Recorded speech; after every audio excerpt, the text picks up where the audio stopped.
This is ptable.com webpage, very useful for all high school students who have just learnt about periodic table and its properties. You click on the Wikipedia tab in this page. After that, you click on any particular element. It will redirect you to the Wikipedia page of that particular element. You click on fluorine, it goes to fluorine Wikipedia page. Next tab, that is about properties. This tab gives us information about various properties of a particular element.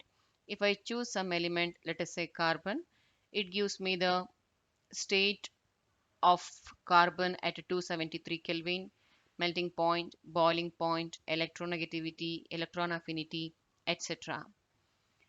You go to orbitals tab.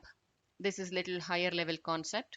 When you learn about electronic configuration using SPDF orbitals, this page will be very useful. In short, I can explain in few sentences.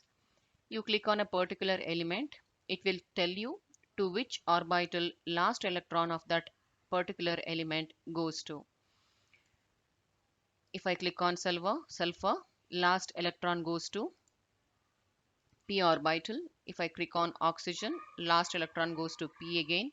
Any element in the transition element, it goes to d. Any element in group 1 or 2, it goes to s. Any element in lanthanides and actinides, it goes to f. You can also observe electronic configuration using SPDF orbitals here. Next, go to the isotopes tab. You click on a particular element.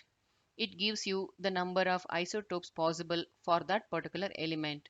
Oxygen, it has three isotopes, oxygen 16, oxygen 17 and oxygen 18. Click on hydrogen, it will give you hydrogen 1, deuterium, tritium. You go to nitrogen, there are three isotopes of nitrogen, nitrogen 13, nitrogen 14, nitrogen 15 and so on. You can explore with other elements. There is one more tab called as compounds. In this page, you click on a particular element. It will give you the list of compounds that particular element can form with other elements.